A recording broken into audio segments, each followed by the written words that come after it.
জয় ঠাকুর, জয় মা, জয় স্বামীজি মহারাজ। দিব্যত্রয়ীর শ্রীচরণে আমার ভক্তিপূর্ণ সাষ্টাঙ্গ প্রণাম। শ্রীমর শ্রীচরণে আমার ভক্তিপূর্ণ সাষ্টাঙ্গ প্রণাম।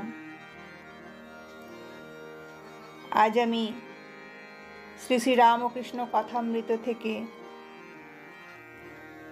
শ্রী রামকৃষ্ণ কথামৃত ভক্ত সঙ্গে এই অংশের দ্বিতীয় পরিচ্ছেদ পাঠ করছি। তব কথামৃতং তপ্ত জীবনং কবিভিড়ীড়িতং কল্মষাপহং শ্রবণ মঙ্গলং শ্রীমদাততং ভুবি গৃণন্তি যে ভূরিদা জনা। শ্রীরামকৃষ্ণ শ্যামপুকুরে প্রাণকৃষ্ণের বাটিতে। ঠাকুর শ্রী রামকৃষ্ণ কলিকাতায় আজ শুভাগমন করিয়াছেন। শ্রীযুক্ত প্রাণকৃষ্ণ মুখোপাধ্যায়ের শ্যামপুকুর বাটির দ্বিতলায় বৈঠকখানা ঘরে ভক্ত সঙ্গে বসিয়া আছেন। এইমাত্র ভক্ত সঙ্গে বসিয়া প্রসাদ পাইয়াছেন। আজ 2রা এপ্রিল, রবিবার, 1882 খ্রিস্টাব্দ, 21শে চৈত্র, 1288 শুক্লা চতুর্দশী। এখন বেলা 1টা কি 2টা হইবে। কাপ্তেন ওই পাড়াতেই থাকেন। ঠাকুরের ইচ্ছা এ বাড়িতে বিশ্রামের পর কাপ্তেনের বাড়ি হইয়া তাহাকে দর্শন করিয়া কমল কুটির নামক বাড়িতে শ্রীযুক্ত কেশব সেনকে দর্শন করিতে যাইবেন। প্রাণকৃষ্ণের বৈঠকখানায় বসিয়া আছেন রাম, মনমোহন, কেদার, সুরেন্দ্র, গিরীন্দ্র, রাখাল, বলরাম, মাস্টার প্রভৃতি ভক্তেরা উপস্থিত। পাড়ার বাবুরা ও অন্যান্য নিমন্ত্রিত ব্যক্তিরাও আছেন। ঠাকুর কি বলেন শুনিবার জন্য সকলেই উৎসুক হইয়া আছেন। ঠাকুর বলিতেছেন ঈশ্বর ও তাহার ঐশ্বর্য, এই জগৎ তাঁর ঐশ্বর্য। কিন্তু ঐশ্বর্য দেখেই সকলে ভুলে যায় যার ঐশ্বর্য তাকে খোঁজে না। কামিনী কাঞ্চন ভোগ করতে সকলে যায়, কিন্তু দুঃখ অশান্তিই বেশি। সংসার যেন বিশালাক্ষীর নৌকা দহে, একবার পড়লে আর রক্ষা নাই। শেকুল কাঁটার মতো এক ছাড়ে তো আরেকটি জড়ায়।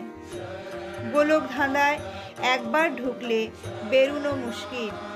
মানুষ যেন ঝলসা পোড়া হয়ে যায়।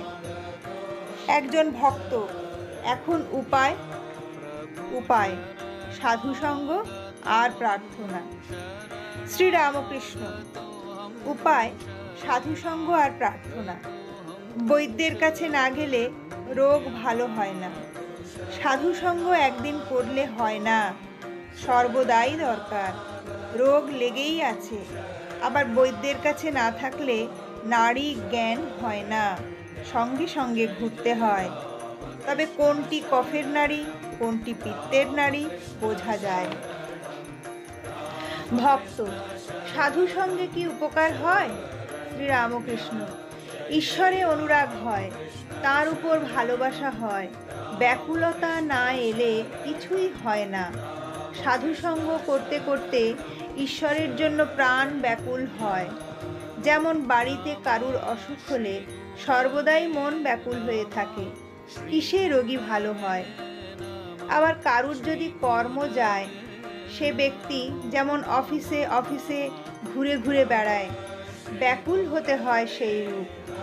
যদি কোনো অফিসে বলে কর্ম খালি নেই, আবার তার পরদিন এসে জিজ্ঞাসা করে আজ কি কোনো কর্ম খালি হয়েছে? আরেকটি উপায় আছে, ব্যাকুল হয়ে প্রার্থনা। তিনি যে আপনার লোক, তাকে বলতে হয় তুমি কেমন, দেখা দাও। দেখা দিতেই হবে। তুমি আমাকে সৃষ্টি করেছো কেন? শিখরা বলেছিল ঈশ্বর দয়াময়।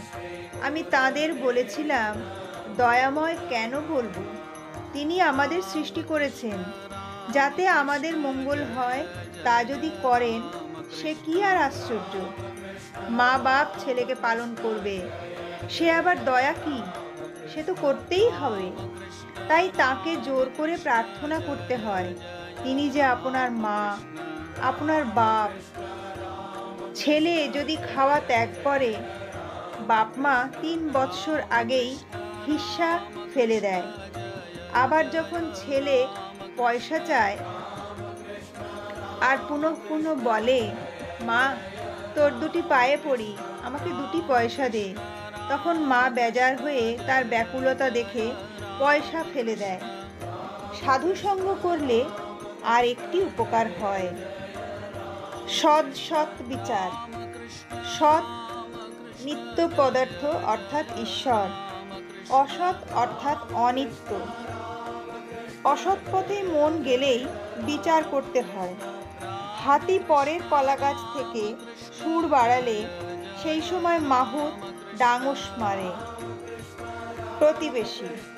মহাশয়, পাপ বুদ্ধি কেন হয়? শ্রীরামকৃষ্ণ, তার জগতে সকল রকম আছে।